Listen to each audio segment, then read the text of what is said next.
You're listening to Westchester Talk Radio, produced by Shark Creative and made possible by our title sponsor, Entergy Indian Point Energy Center, which comes to an end this month, but I'd be remiss if I didn't thank them for all they've done to help the community in so many ways. Also, Lapolis Electric, don't be left in the dark. Hightower Westchester, Fiduciary Wealth Advisors. Robeson, the house that Service built, and White Plains Hospital. Thank you, everybody on the front line. Well, we gather today for the Growth Accelerator Spotlight, Episode 2, with President and co-host here of the Growth Accelerator firm, Data Key Consulting, and founder of Key Advisors, a peer advisory group comprised of highly motivated, top-performing CEOs from companies with $5 million to $75 million in annual revenue. They share a common, powerful goal to selflessly help one another take their business to the next level. And Key Advisor guru Ted Miller leads the way through the Growth Accelerator process. Today, we spotlight some partners from the Taco Project. So excited about this one. The Taco Project has 4 locations in Westchester County, which we'll talk about in a little bit. But Carmelo Milio and also Nick Mesce are both here today to join us. So, fellas, talk to us a little bit. Tell us about the Taco Project and tell us a little bit about the inspiration behind it all. Sure. Hey, Andrew. Hey, Ted. And how you guys met, by the way. We want to know how you met and how this all came about. So actually, we met back in high school. Yeah, right? It's been a while. I think it was freshman year of high school. So we're going back, 25 years since we met and we hung out. So the Taco Project, we started this business back in 2014 with our other partner. Unfortunately, can't be here, Sebastian, today. But we started back in 2014. The Taco Project is a fun, fast casual, Mexican-inspired restaurant with not your typical traditional, but nice little spin on it, California-inspired. I could talk about ambiance and so on and so forth, but just a real fun vibe, good energy type of place, and we really appeal to all, young, old. Just a cool kind of brand that we're having fun with, definitely, for sure. Well, it definitely seems like you guys are having fun. I actually had the pleasure of visiting one of your locations, the one in Tarrytown. I think I mentioned to you guys, did a little impromptu date with my wife on a Friday morning as we led to lunch. And I said, let's go down and check out the Taco Project. And I've been accustomed to you guys before, but this array of like cheerful turquoise green and earth colors, right? The Mexican style tiles that are all over. It's just beautiful. It just feels so comforting when you're in there. And the food is amazing. Let's talk about live, love, laugh, and eat tacos, right? That's something you guys are always, you have it all over the walls. Just let's get into the ambiance from your perspective and the food too. Let's talk about that, because clearly you guys have put a lot of importance in how the food tastes and the ingredients that goes into it, right? So let our audience know, let's bring them into the store, walk them in. Let's describe what they see, what they taste, how that experience feels. I guess I'll start by taking this in. So, like as Nick mentioned before, we met over 20 years ago in high school, and I became a partner in the Taco Project in 2018 when the Yonkers location opened up. And that was one of the things that was appealing to me at the time, similar to what's appealing to people today. And you walk in, you have a fun atmosphere. That atmosphere really was created by Sebastian. He's kind of the guy behind the design of the locations. There's a lot of thought and effort that goes into that. And although a lot of them are somewhat similar, they tend to have their own little twist. And we try to bring the local community into it. And then obviously with the food, Nick, coming from a restaurant background, kind of spearheads that area of it. But as you mentioned before, it's fun, right? When you think about tacos, you think about a taqueria, you typically it's comfort food, right? You're going there. A lot of people will take it out. They'll do catering. They'll have a taco bar, or you'll come in and just have a quick date night, or a couple of friends just looking to get quick tacos. So we're selling, not only we're selling the ambiance and we're selling the product, but also the feeling you get. And to us, that was what I always felt about going into the store. And similarly to a lot of our clients, it makes you happy to go to the taco project and eat. And, not just a date night, a date lunch too. It could be. There you go. Exactly. Well, guys, what about, let's switch gears for just a second. When you talk about the changes and the challenges, right, of the pandemic that everybody, quite frankly, has been impacted by, right? No doubt. You can't hide from that. How did business change for you regarding the pandemic? I think, in the beginning, obviously, like everybody else, we didn't know what was going on. I mean, there was a moment, Nick tells me the story, when he was in Tarrytown, that his car was the only car parked on the entire street. So when you're going to open up a business and you're faced with that situation, and with any pandemic, you're obviously don't know what to do at the moment. One of the things that we thought was really important was to try to stay open. And we had our challenges just like everybody else in the beginning, where, the ownership was working in the store because we weren't able to really, or some of our staff were out. But we stayed open. We suffered in the beginning, like most people, but our business was geared towards takeout to begin with. So when a lot of the restaurants closed, we were able to stay open through the pandemic, and we did a lot of takeout. We started doing our own deliveries, as long as third party delivery services. So, there was definitely a low point in the beginning, but we've kind of weathered the storm and, came out, somewhat unscathed. So I'm hearing you say that, you were open, first of all, which is an accomplishment through all of that. And the takeout part of the business was super helpful. And I'm sure Ted knows more about this, but clearly, a lot of companies have been down 30, 40% over the past year. How about you guys? How did you fare with all that? As far as like Carmelo was saying, Andrew, in the beginning, I think early March and mid-March, early April, it was pretty scary. We didn't know if we were gonna stay afloat, we were gonna stay open, and then there was a defining moment where we just said, sink or swim. If we're turning a profit or not, we're accountable to the community. We want to be here. We have all these employees that need to, feed their families and so on and so forth. So we really got together, the three of us, and said, we're just going to stay open. We're going to power through it. Everybody was pretty scared. It was just the unknown day after day. And most employees wanted to work. There was, we had some people that, didn't feel comfortable or whatever it was. And it was just, everything was changing day by day. You could have people in, now you can't. You can wear your mask, now you wear your gloves. And but I think that we gained, a lot of market share by staying open.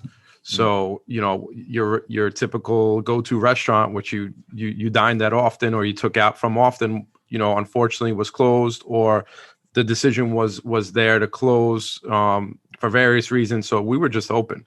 And I think a lot of people found us and enjoyed what we were doing and appreciated what we were doing and wanted to support us because we were there. So we were able to gain all of that market as well as keep our own. Good for you. Good for you.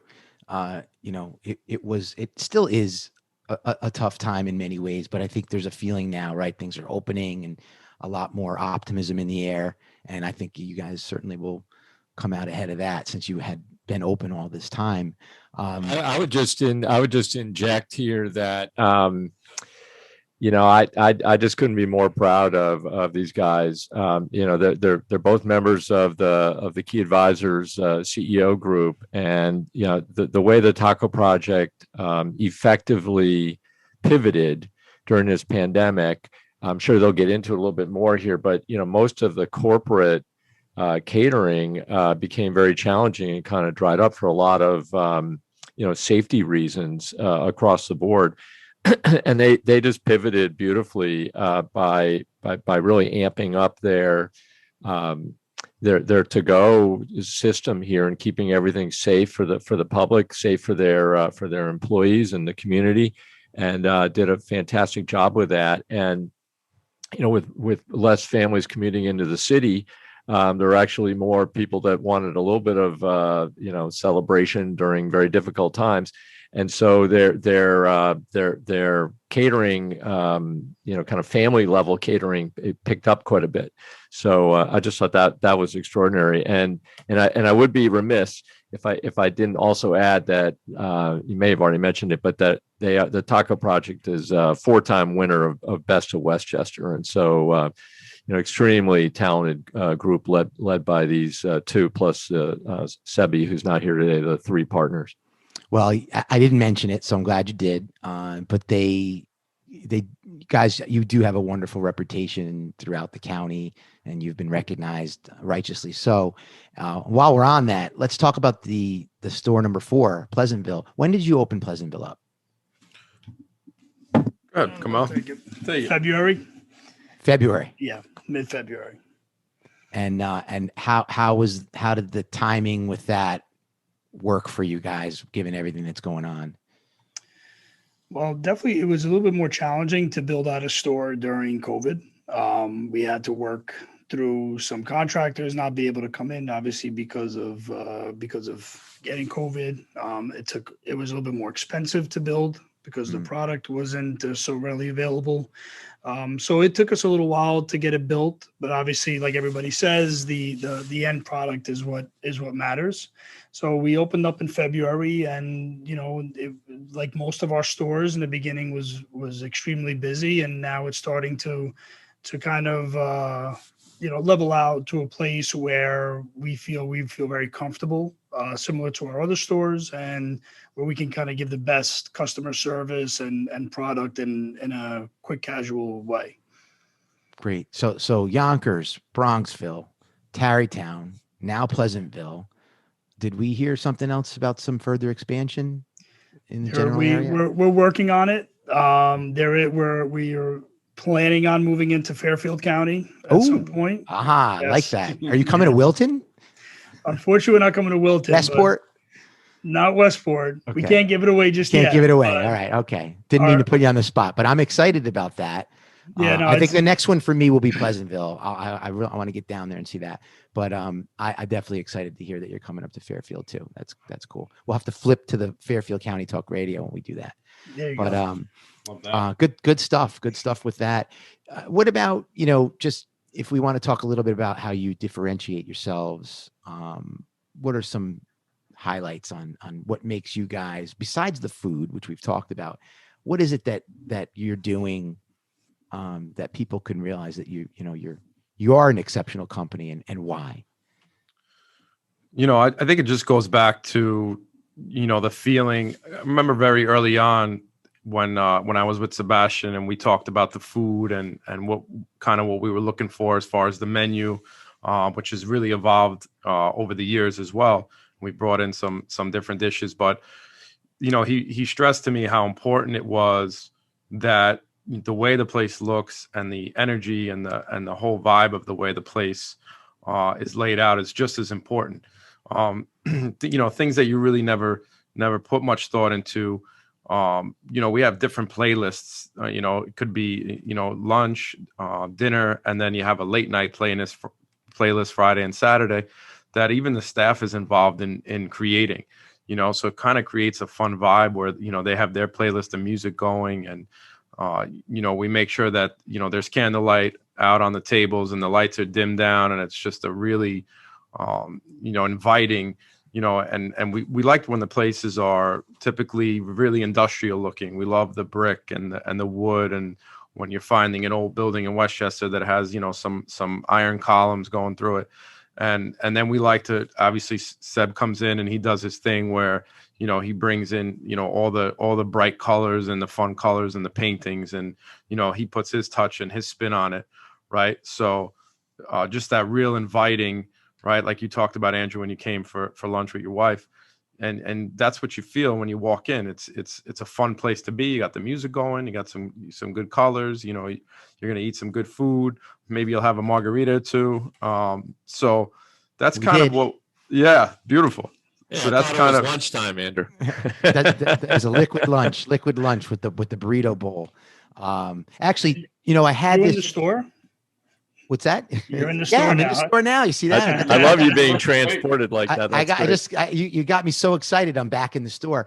I do have to ask you, and Nick, we talked about it briefly that day. Tell me again what that drink was that I had. It was not alcoholic at the time. We talked about putting alcohol in it, but was it hibiscus? Hibiscus. Yeah, it was an hibiscus agua fresca. Ted, oh my God. Killer. It's delicious. It's so good. He uses like agave in there, and it's just the right drink. I asked Nick, is this something that I should be carrying at home that I love making margaritas. So I'll put a little tequila in there.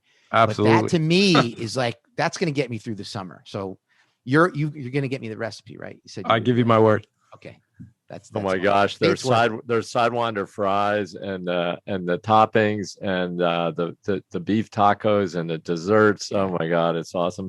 it is great. It's great. Guys, look, clearly. I'd add, if you don't mind, I'd add just a couple things here. From my standpoint, what differentiates the Taco Project. I think they've got that beautiful blend of being able to work in the business and on the business.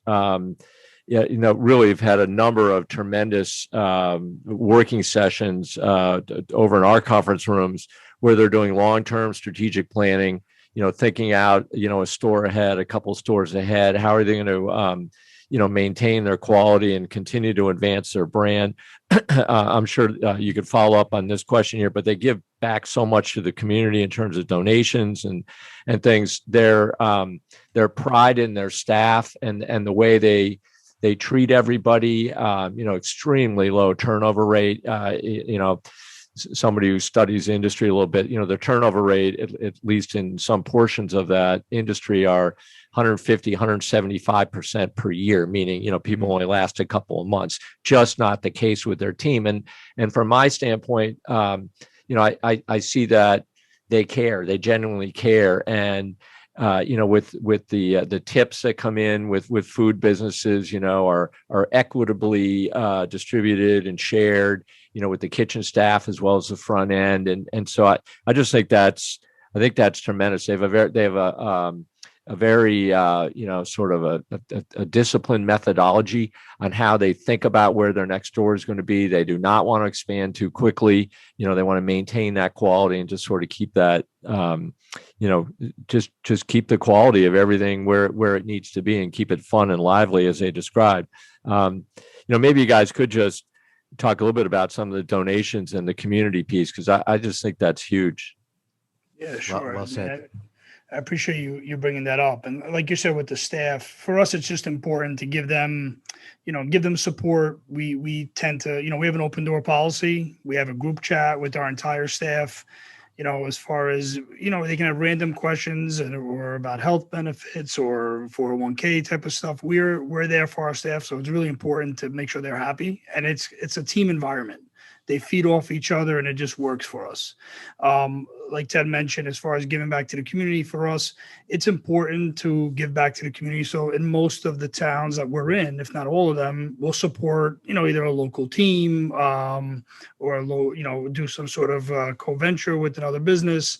More recently, we did a large donation for autism. And we're also lining ourselves up, and we like to change it up a couple times a year, reach out to different associations or different organizations and kind of align ourselves with them to kind of raise awareness. We recently had a great call with a local company in Pleasantville that brings on employees on the spectrum of autism. And we're going to work with them in producing some of our shirts and some of our clothing that we sell in the store, and hopefully bring awareness to their cause. And these are things that for us as a company, we need to produce some of our merchandise, but as a taqueria, merchandise is not the focal point of the business. The fact that we're able to team up with somebody that we're able to give back and give a portion of the proceeds to them really helps a lot. Well, clearly you guys take a lot of pride in what you do. All around, between the food, the ambiance, the community, it's just a perfect fit. And there's no surprise in my mind that you guys are having this success you're having. And speaking of success, let's talk a little bit about Ted, right? And the Growth Accelerator firm, Data Key Advisors. I mean, he's obviously, Ted is such, I always call him a guru, right, of growth acceleration. And he really is. And I'm excited to know that you guys have sort of been under his wing a little bit with this. Tell us a little bit about what that program's like for you and how it's helped you. Sure. Yeah. I mean, Ted's been great.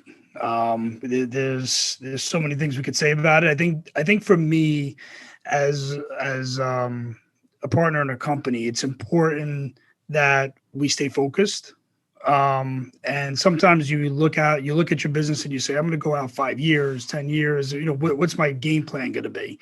And Ted helps us stay focused and helps us understand that, it's got a one step at a time. Let's take these next 3 months. Let's achieve our goals and let's get at it. But we're going towards a larger plan. And that's extremely helpful for us when every single day we're working in the business. So that is definitely one thing. And then just being able to have a resource and a group of people that he's brought together as resources as part of the Key Advisors group. Amazing. It's, there's not one issue that we would have that we can't speak to somebody that can advise us, and then we take it from there. Ted kind of helps you point you in the right direction. And of course it's up to you to perform. Mm-hmm. So what do you hold you accountable to? I'm sure I'm sure he does. Well, look, yeah, they were I won't go into much of the details, but they were the featured featured company at our CEO executive group roundtable the other day. And probably 90 minutes was spent just really deep diving, analyzing, thinking through a big strategic expansion plan that they're thinking about, and getting a weigh in from 15 different CEOs with all that varied experience was, you guys, was it helpful? Priceless. Really, really just more than I could have imagined. I thought it was a great meeting.